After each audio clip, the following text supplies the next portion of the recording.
नमस्कार दोस्तों, क्या आप जानते हैं आलस हमारे जीवन को कैसे प्रभावित कर सकता है? तो आइए इस कहानी के माध्यम से जानते हैं बहुत ही सरल तरीके से कि कैसे हम अपने आलस से छुटकारा पाकर अपना एक बेहतर जीवन व्यतीत कर सकते हैं। एक दिन गौतम बुद्ध अपने ध्यान में बैठे थे, तभी वहाँ एक आदमी आया जो अपने आलस से बहुत ज़्यादा परेशान था। उस आलसी आदमी ने गौतम बुद्ध से कहा, महाराज, मेरी मदद कीजिए, मैं अपने आलस से बहुत परेशान हूँ। आप ही कोई उपाय बताइए जिससे मैं इस आलसीपन से छुटकारा पा सकूँ। गौतम बुद्ध ने उस व्यक्ति से कहा, पहले मुझे यह बताओ कि तुम्हें क्यों लगता है कि तुम आलसी हो? आलसी आदमी बोला, सिर्फ मुझे ही नहीं, मेरे परिवार वालों को और मेरे आसपास के सभी लोगों को ऐसा लगता है कि मैं आलसी हूँ। गौतम बुद्ध ने उससे फिर पूछा, क्या तुम जानते हो आलस से क्या होता है? आलसी व्यक्ति बोला, नहीं, मैं नहीं जानता, किंतु मैं इतना ज़रूर जानता हूँ कि आलस बुरी चीज़ है। इसकी वजह से मुझे बहुत नुकसान हुआ है जीवन में। गौतम बुद्ध ने उससे बोला, जिस परेशानी से तुम छुटकारा पाने चाहते हो, पहले उसके बारे में पूरी जानकारी ले लोगे तो उससे छुटकारा पाना आसान हो जाएगा। आलसी व्यक्ति बोला, भगवान, इतनी बुद्धि तो मुझ में नहीं है, आप ही मुझे इस समस्या के बारे में कोई जानकारी दीजिए।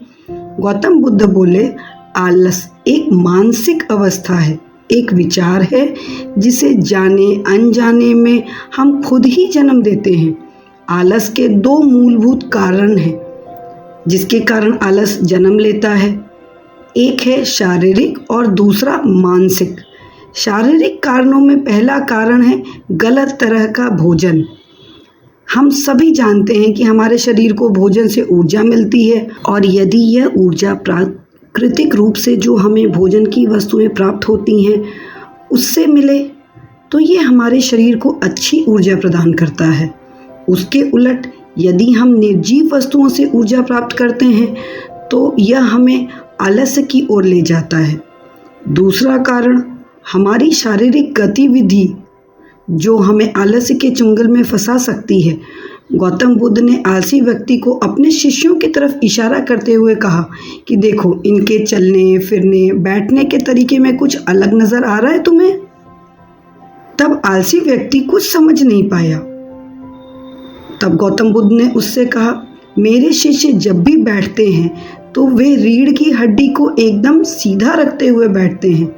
चलते हैं तो उनके दोनों पैरों के बीच अच्छे से संतुलन बना रहता है, और जब वह सोते हैं तो उनका शरीर एकदम सही तरीके से आराम से नींद आती है। आलसी व्यक्ति बोला, लेकिन नींद तो आलस्य का ही एक स्वरूप है। बुद्ध बोले, हाँ, अगर उसे ज़्यादा मात्रा में लिया जाए तो। बुद्ध ने इस बात को आगे बढ़ाते हुए कहा, नींद कम मात्रा में लोगे तो तुम्हें अगले दिन थकान महसूस होगी, और ऐसा करने से ज़्यादा आलस्य शरीर में आएगा। नींद ज़्यादा लोगे तब भी यही परिणाम होगा।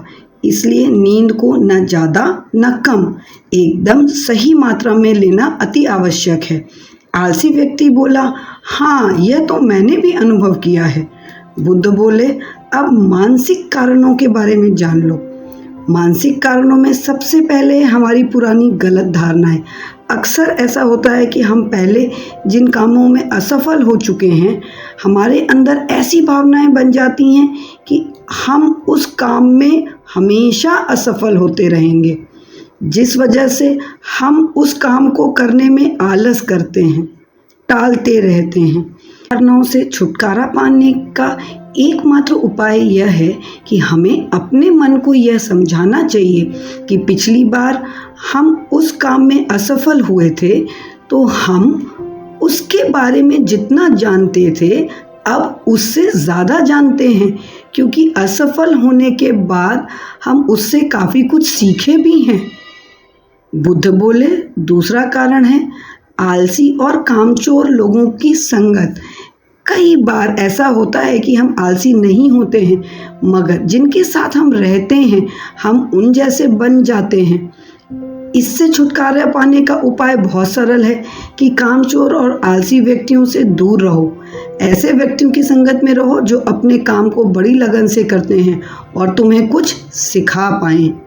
गौतम बुद्ध ने तीसरा कारण बताते हुए कहा, यह कारण आलस्य के लिए सबसे बड़ा कारण है, काम को कल पर टालते रहना। यह कारण इतना शक्तिशाली है कि किसी भी व्यक्ति को बर्बाद कर सकता है। इससे बचने का सबसे आसान उपाय है कि जो काम जितनी जल्दी संभव हो सके उतनी जल्दी कर दिया जाए। गौतम बुद्ध ने आलसी व्यक्ति से एक सवाल पूछा, मान लो तुम किसी रेगिस्तान में फंस गए हो और तुम्हें प्यास लगी है, तो तुम क्या करोगे?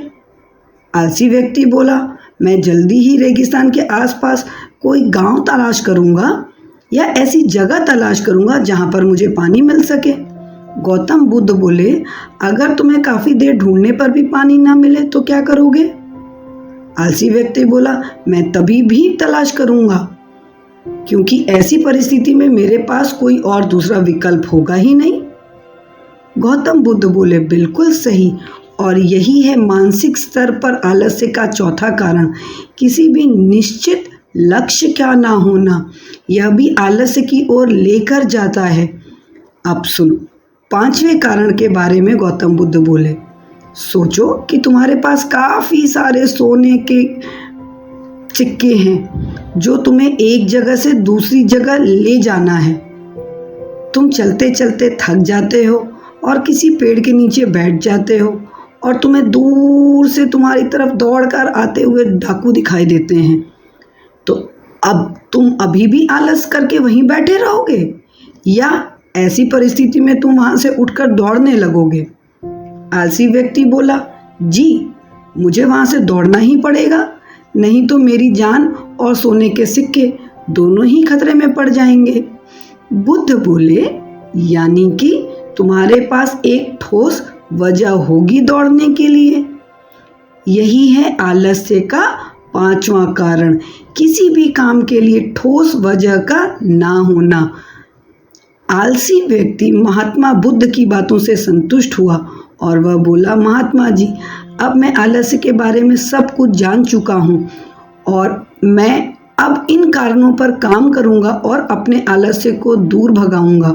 दोस्तों, मुझे उम्मीद है कि आपको ये कहानी ज़रूर पसंद आई होगी और अब इस कहानी में सिखाए गए रास्तों में से आप कौन कौन से अपने जीवन में अमल में लाने वाले हो, इसको नीचे कमेंट बॉक्स में ज़रूर लिखें। और अगर ये कहानी आपको पसंद आई हो तो इस वीडियो को लाइक करें, चैनल को सब्सक्राइब करें ताकि आप और ऐसी वीडियोस को मिस ना करें। और अगर आपको लगता है कि किसी को इस कहानी को सुनने की ज़रूरत है तो उसे इस कहानी को ज़रूर शेयर करें। धन्यवाद। नमो बुद्धाय।